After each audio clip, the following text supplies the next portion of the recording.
اللہ صلی اللہ علیہ وسلم خیر یوم طلعت علیہ الشمس یوم الجمعہ فی خلق آدم وفیہ ادخل الجنۃ وفیہ اخرج منها ولا تقوم الساعة الا فی یوم الجمعہ۔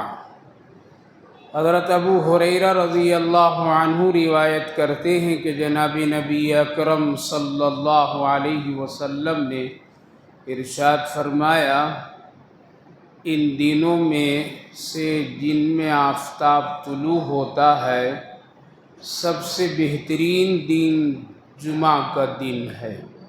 اس میں حضرت آدم علیہ السلام کو اللہ نے پیدا کیا، اسی دن میں اللہ نے ان کو جنت میں داخل کیا اور اسی دن جنت سے ان کو دنیا میں اتارا۔ بھائی اور بزرگوں، دن ہو، رات ہو، مہینے ہو، سال ہو یا زندگی کا کوئی بھی حصہ ہو، کوئی بھی زمانہ ہو، سب کا مالک، سب کا خالق اللہ ہے، اور دن اور مہینے اپنی اپنی حیثیت کے اعتبار سے سب بہتر ہیں، کوئی نہ برا ہے اور نہ کوئی خراب ہے۔ کسی دن کو ہم غلط نہیں کہہ سکتے ہیں، کسی دن کو ہم منحوس بھی نہیں کہہ سکتے، کسی زمانے کو ہم برا بھلا بھی نہیں کہہ سکتے ہیں۔ اللہ کے رسول صلی اللہ علیہ وسلم نے فرمایا، زمانے کو برا بھلا مت کہا کرو، زمانہ تو اللہ کی قدرت و شان ہے۔ زمانے کا اچھا اور برا ہونا اس کا تعلق آدمی سے ہے، یعنی انسانوں سے۔ لوگ اگر اچھے ہوتے ہیں تو زمانہ بھی اچھا ہوتا ہے، لوگ برے ہوتے ہیں تو زمانہ بھی برا کہلاتا ہے۔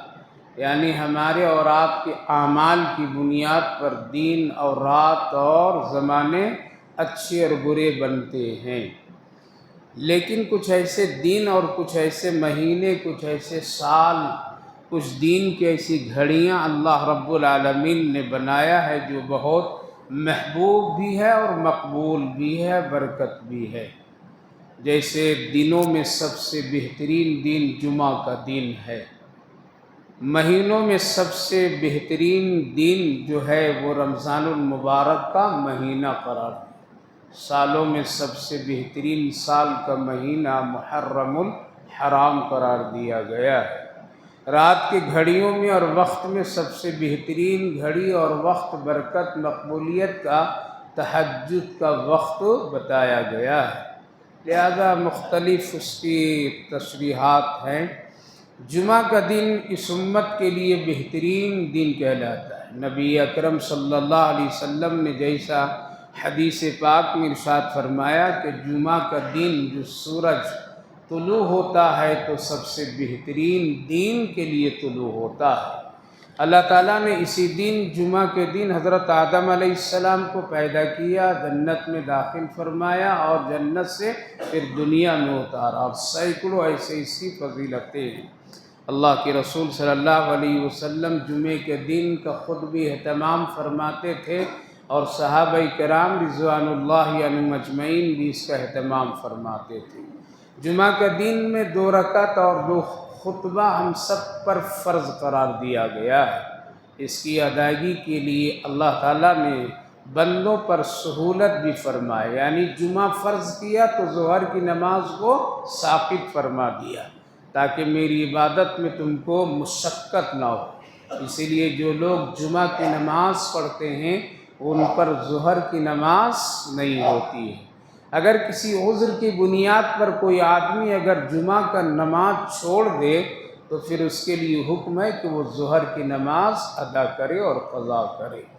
کوئی مسلمان اگر جان بوجھ کر کے بالترتیب 3 جمعہ اگر چھوڑ دیا جان بوجھ کر کے، حضرت امام ابو حنیفہ علیہ الرحمہ اور دوسرے محدثین فقہ فرماتے وہ کافر ہو گیا، یعنی اب اس کا اسلام میں کوئی حق اور حصہ نہیں۔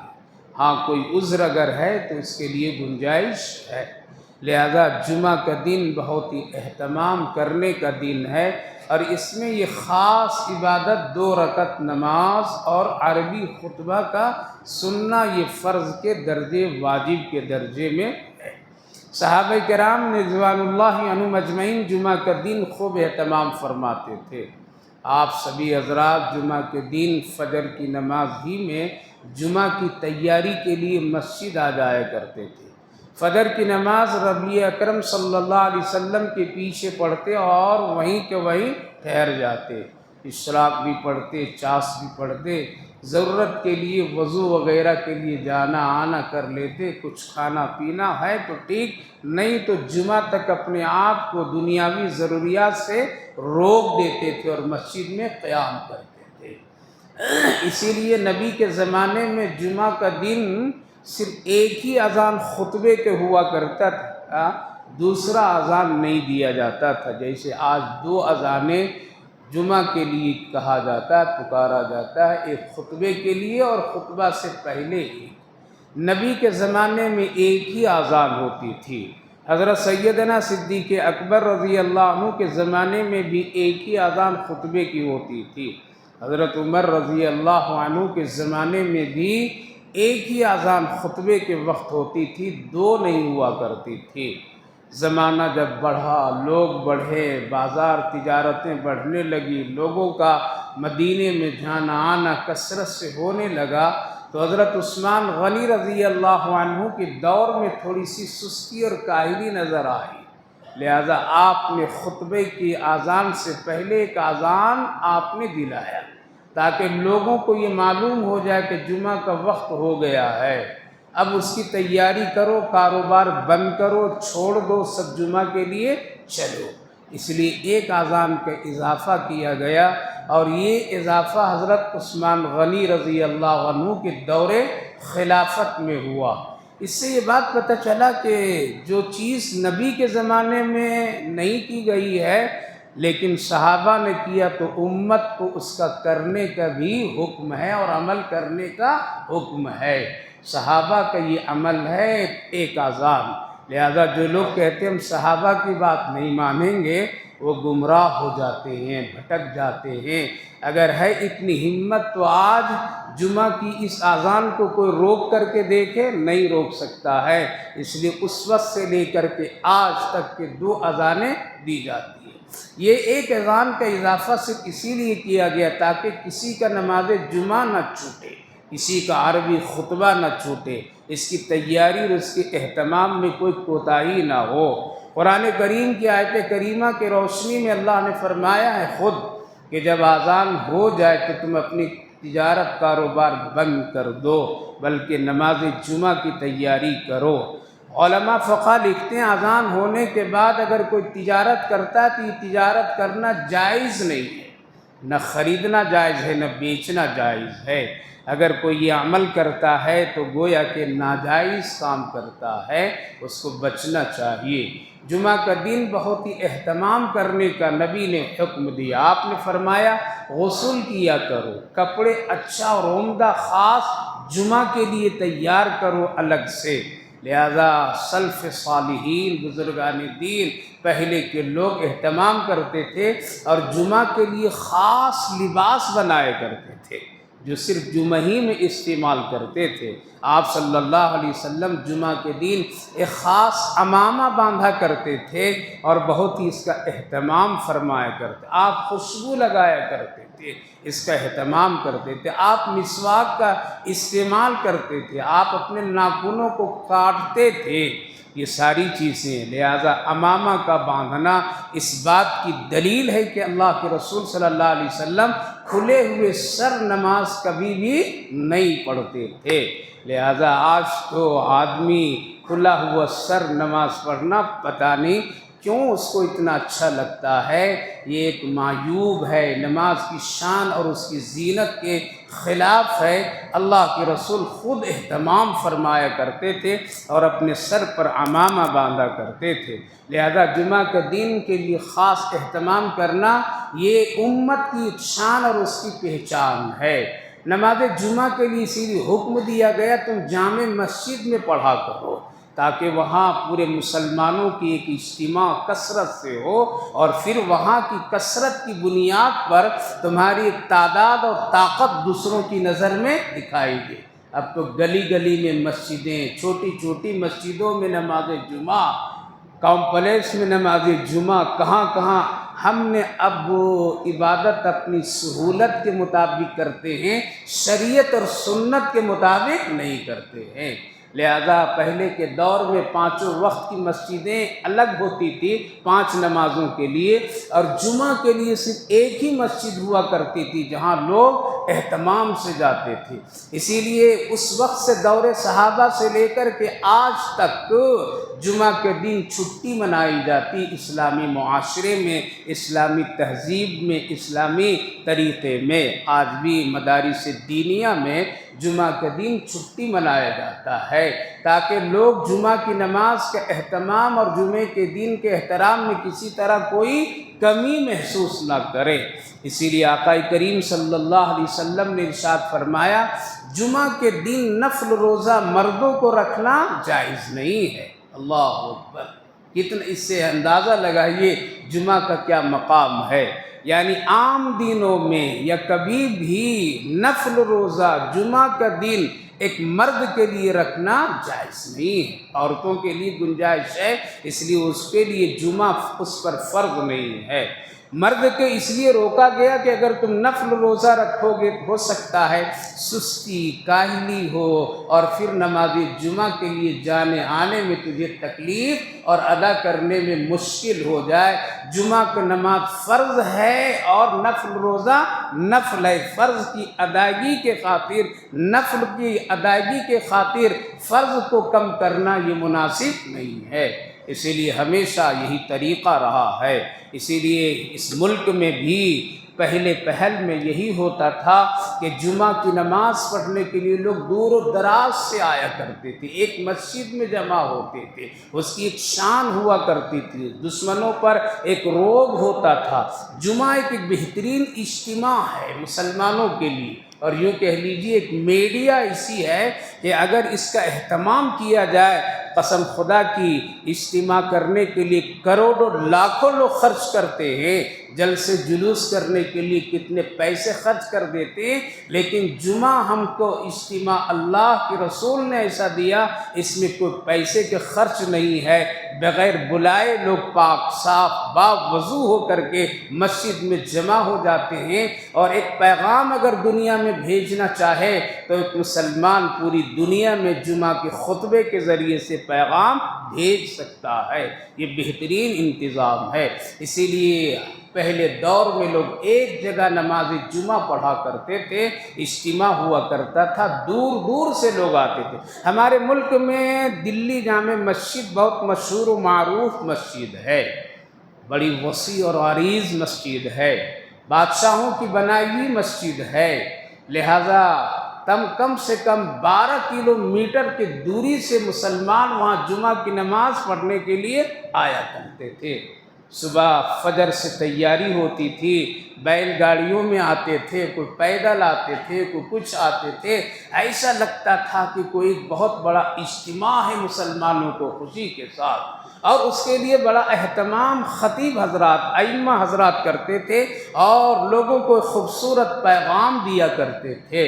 لہذا بڑے بڑے ماہر علماء دلی کے جامع مسجد میں خطبہ دیا کرتے تھے، اور پورے علاقے کے مسلمان چل کر کے بیل گاڑیوں میں پیدل جیسے ہوتا تھا آتے تھے۔ ایک واقعہ لکھا ہوا ہے، میں بتا رہا ہوں، اس سے اندازہ لگائیے اس ملک کی شان مسلمانوں کے وقت میں کیا تھا اسلام کا۔ حضرت مولانا شاہ شہید اسماعیل شہید رحمہم اللہ ایک بہت بڑے مجاہد آزادی کا ایک ہیرو اور بہترین ولی اللہ گزرے ہیں، عاشق رسول گزرے ہیں۔ یہ دلی جامع مسجد کے خطیب ہوا کرتے تھے اور جمعہ میں بیان کیا کرتے تھے، دور دور سے لوگ آتے تھے۔ ایک دن ایسا ہوا، جمعہ کا خطبہ ختم ہوا، نماز ختم ہوئی، لوگ آنے لگے، سیڑھیوں سے اترنے لگے، حضرت بھی اتر رہے تھے۔ ایک دیہاتی بزرگ آدمی ہانفتے کانپتے دلی کی اس جامع مسجد کی لمبی چوڑی سیڑھیوں پر چڑھ رہا ہے اور لوگوں سے پوچھ رہا ہے، کیا جمعہ کی نماز ہو گئی؟ کیا مولوی اسماعیل کا بیان ختم ہو گیا؟ اللہ مجھے آنے میں دیر ہو گئی، آج راستے میں پریشانی ہو گئی تھی، مجھ سے نہیں پہنچ سکا، میں بہت افسوس، رونے کی کیفیت، لیکن چڑھ رہا ہے وہ سیڑھی پر، سب سے پوچھ رہا ہے کتنی اچھی بات مولوی صاحب بولے ہوں گے، میں سن نہیں سکا، راستے میں ذرا پریشانی ہو گئی، نہیں پہنچ سکا، میری نماز بھی چلی گئی، مولوی صاحب کی بات نصیحت بھی نہیں سن سکا۔ حضرت مولانا اوپر سے نیچے آ رہے تھے، ان سے بھی پوچھا، مولوی اسماعیل کے بیان ختم ہو گیا، نماز بھی ختم ہو گئی، کتنی اچھی بات مولوی اسماعیل آج بیان کیے ہوں گے۔ حضرت چہرے پر دیکھے تو اس کے چہرے پر ایک عاجزی تھی، تواضع تھا، انکساری تھی، جمعہ کی محبت تھی، مولانا کی قدر تھی، علماء کی قدر تھی، نصیحت حاصل کرنے کا جذبہ تھا۔ حضرت نے فرمایا ہاں مولوی اسماعیل کو بیان کر دیا، بہت اچھی بات آج کیا تھا، لیکن اگر آپ کہیں تو مولوی اسماعیل کی پوری بات میں آپ کو سنا دیتا ہوں۔ اللہ کیسے علماء تھے پہلے کے لوگ، آپ اگر کہو تو میں جو کچھ مولوی اسماعیل کی باتیں ہوئی وہ پوری کی پوری سنا دیتا ہوں، 1 گھنٹے کی سنا دیتا ہوں، تاکہ اگر آپ سنا دیں گے تو بہت بڑا احسان میں اس پر عمل کروں گا۔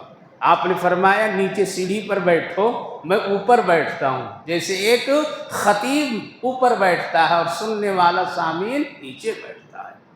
پہلے کے لوگ بھی مخلص تھے، سنانے والے بھی مخلص تھے، سنانے والا بھی مخلص ہوا کرتے تھے۔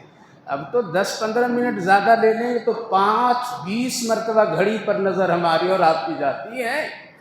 اب تو ٹس سے مس، پاؤں ہاتھ سب اٹھنے لگتے ہیں۔ حضرت 1 گھنٹے کی تقریر صرف ایک شخص کے لیے کیا، یعنی جتنی باتیں انہوں نے خطبے میں وہاں بیان میں کہا تھا 1 گھنٹے میں، وہ پوری بات صرف ایک مسلمان بزرگ کے لیے آپ نے دوبارہ سنایا، ہو بہو سنا کر کے کہا کہ اتنی باتیں مولوی اسماعیل نے کہا تھا۔ اس دور کے لوگ پہچان بھی نہیں پاتے تھے، بھیڑ لاکھوں کا مجمع ہوتا تھا، کون بیان کیا کون گیا۔ کہا کہ بڑی اچھی بات ہے، انشاءاللہ ہم اس پر عمل کریں گے، آپ کا بہت شکر ہے، بہت شکریہ ادا کیا، کہا وعدہ کرتا ہوں میں اس بات پر عمل کروں گا، عمل کروں گا۔ جب نیچے سیڑھیوں سے اترنے لگے تو لوگوں نے کہا کہ حضرت مولانا آپ نے ایک آدمی کے لیے 1 گھنٹے کی دوبارہ تقریر ریپیٹ کر دی۔ آپ نے کیا خوبصورت جواب دیا، میرے اعمال میں جو آج سب سے بڑی نیکی مجھے ملی ہے وہ یہی ملی ہے، کل قیامت کے دن اللہ اگر مجھ سے پوچھے گا میں اسی عمل کو پیش کر دوں گا کہ اللہ تیری رضا کے لیے، اسی تیرے بندے کے لیے میں نے 1 گھنٹہ کی دوبارہ تقریر اس کو کر دی تھی۔ نہ کوئی فخر نہ کوئی غرور۔ میرے بھائی بزرگوں، آج ایسے مخلصین نہیں ہیں، اللہ اسی لیے ہمارے اور آپ کی اعمال میں وہ تاثیر اور قوت نہیں رکھتا، لہذا جمعہ کا دن کا اہتمام ہمیشہ کیا گیا ہے۔ اول وقت میں آنا یہ نبی کی سنت، اللہ کے رسول صلی اللہ علیہ وسلم نے ارشاد فرمایا جو اگلی صف میں پہل آتا ہے تو اس کو 1 اونٹ کا صدقے کا ثواب ملتا ہے۔ خطیب کے قریب جتنا ہوتا ہے اللہ اتنی اس کی مغفرت اور بخشش فرماتا ہے۔ خطبہ دینے کے وقت میں خطیب جس مصلی پر نظر اگر شفقت سے ڈال دیا تو بعض علماء کرام فرماتے اللہ اس کی مغفرت فرما دیتا ہے۔ بڑی فضیلتیں ہیں۔ آج ہم لوگ تو گھڑی دیکھتے ہیں، مولوی رٹ رہا ہوگا، مولوی بات کر رہا ہوگا، ابھی خطبے کے وقت میں جائیں گے، ابھی آئیں گے، ابھی دیکھیں گے، ابھی بہت وقت ہے، 1 گھنٹہ وہی کرتا ہے۔ ارے تھوڑی دیر آ کر کے جمعہ کے لیے بیٹھیے مسجد میں، پھر کیا کیجئے، بہترین غسل کیجئے، اچھا عمدہ کپڑا پہنیے، خوشبو لگائیے، سر پر عمامہ ہو یا ٹوپی ہو ڈالیے، ذکر کرتے ہوئے مسجد سے نکلیے، گھر سے نکلیے، مسجد آئیے۔ وقت اگر یہاں مل جائے تو سورہ کہف پڑھیے، نہیں تو گھر میں سورہ کہف کی تلاوت کیجیے۔ اللہ کے رسول صلی اللہ علیہ وسلم نے ارشاد فرمایا جمعے کے دن سورہ کہف کی تلاوت کیا کرو، اس میں بہت ہی خیر اور برکت اور فتنوں سے بچنے کا اللہ نے ذریعہ بنایا ہے۔ آپ نے ارشاد فرمایا سورہ کہف کی فضیلت میں، جو آدمی جمعہ کے دن اس کی تلاوت کرتا ہے تو دوسرے دن جمعہ آنے تک کے اللہ اس کے لیے عرش سے ایک نور مقرر فرما دیتا ہے۔ بعض روایتوں میں ہے جو آدمی جمعہ کا دن سورہ کہف کی تلاوت کرتا ہے اللہ اس کی قسمت سے روزی کی تنگی کو ہٹا دیتا ہے۔ جو آدمی جمعہ کے دن سورہ کہف کی تلاوت کرتا ہے اللہ اس کے دجالوں کی فتنوں سے اللہ اس کی حفاظت فرماتا ہے، ایمان کی حفاظت فرماتا ہے، چہرے پر ایک خاص نور اور نورانیت کی کیفیت عطا فرماتا ہے، فاقہ اور غربت اور مختلف بیماریوں سے اللہ اس کی حفاظت فرماتا ہے۔ لہذا جمعہ کے دن سورہ کہف کا پڑھنا یہ سنت سے ثابت ہے، اس کا اہتمام خاص کرنا چاہیے۔ لہذا سلف صالحین اکابر بزرگان دین ہمارے علماء اور صحابہ کرام کا یہ عمل رہتا تھا کہ جمعہ کا دن جہاں عام دنوں میں سورہ یاسین پڑھتے تھے، جمعہ کا دن سورہ یاسین کے ساتھ سورہ کہف پڑھتے تھے، سورہ صافات کی تلاوت کیا کرتے تھے۔ ان ساری چیزوں کو فضیلتیں بڑی ہے۔ اگر وقت زیادہ مل جائے 10-20 منٹ مسجد میں بیٹھنا پڑے، آپ درود پاک جمعہ کے دن پڑھا کیجئے۔ نبی اکرم صلی اللہ علیہ وسلم نے ارشاد فرمایا جو آدمی جمعہ کا دن مجھ پر درود پڑھتا ہے مجھ پر اس کے لیے شفاعت واجب ہو جایا کرتی۔ اللہ جہاں کل قیامت کے دن ڈھونڈیں گے کوئی میری بخشش و مغفرت کی دعا کر دے، اللہ اکبر، درود پاک پر یہ اللہ نے فضیلتیں بخش رکھی ہے۔ اس لیے جمعہ کا دن اہتمام خاص کرنا چاہیے، ایک آدھے گھنٹے پہلے تیاری کرنی چاہیے، گھر پاک صاف صفائی کرنی چاہیے، گھر میں خوشبو کا کوئی ماحول بنانا چاہیے تاکہ گھر میں انوار و برکات کی کیفیت ہو۔ لیکن ہم لوگ جمعہ کا دن کا اہتمام کیسے کرتے ہیں؟ اگر خدا نخواستہ گوشت نہیں پکا تو جمعہ پڑھ کر کے اگر گیا تو پارا گرم ہو جاتا ہے، کہتا ہے کیا ہے سالن کیا ہے؟ اگر گھر سے جواب ملا دال ہے یہ ہے، جمعہ ہی تم نے خراب کر دی۔ اللہ اکبر، آج تو جمعہ لگا ہی نہیں ہے، یہی مرد کی آواز یہی عورتوں کی آواز ہے۔ جب تک کہ جمعہ میں گوشت نہ پکے جمعہ نہیں لگتا ہے۔ لیکن یہ کوئی نہیں پوچھتا ہے میری ماں تو نے سورہ کہف پڑھی یا نہیں پڑھی، میری بیوی سورہ کہف پڑھی یا نہیں پڑھی، میرے بچے درود پڑھا یا نہیں پڑھا، سورہ کہف کے گھر میں تلاوت ہوئی یا نہ ہوئی۔ اس کی کوئی لطف کوئی مزہ نہیں ہے، یہ گزر جائے ہمیں ٹھیک ہے، لیکن گوشت اور بریانی جمعے میں نہ ہو تو جمعہ نہیں ہے۔ یہ آج کے جنریشن ماحول معاشرے میں آج ہماری عادتیں بنی ہوئی ہے۔ جمعہ کی قدر کیجیے۔ حدیث پاک میں ہے جس آدمی کی موت جمعہ کے دن ہو جاتی ہے اللہ اس کو جمعہ کی برکت سے مغفرت فرما دیتا ہے۔ یہ ساری فضیلتیں ہیں۔ جمعہ کے دن گناہ مت کیجیے، جمعہ کے دن جھوٹ مت بولیے، جمعہ کے دن غیبت مت کیجیے، جمعہ کے دن کوئی خراب کام بےہودہ بدکاری بے حیائی کا عمل نہ کیجیے۔ جمعہ کا دن پاک صاف اور ایک شان کے ساتھ میں گزاریے، اچھے لباس پہنیے، خوشبو لگائیے اور ناخن کاٹیے، سورہ کہف پڑھیے۔ یہ سارے حالات کے ساتھ موقع نکال کر کے آج کے علماء کا بیانات سنیے۔ اگر اتنا بھی نہیں سنیں گے تو قسم خدا کی بازاروں میں کوئی دین کی بات سنانے والا نہیں ہوگا۔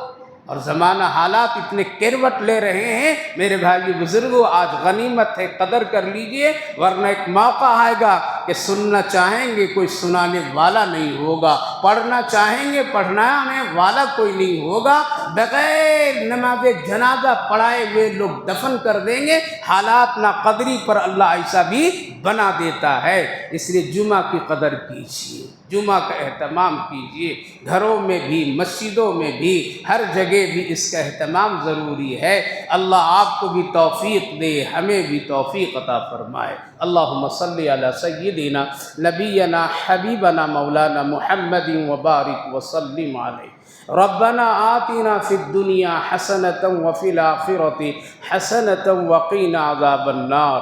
اے اللہ ہم سب گنہگار بھی ہیں، خطا کار بھی ہیں، ناقدرہ ہیں۔ اللہ ہم لوگوں کی قدر کرنے کی عادت نہیں ہے۔ اللہ تو اپنے فضل سے دینی معاملات، شرعی معاملے پہ ہم لوگوں کی قدر کی توفیق نصیب فرمائی، رحم فرمائی، عافیت فرمائی۔ آج بہت ہی بابرکت دین ہے، اللہ یہ برکتیں رحمتیں ہم سب کو عطا فرمائیے۔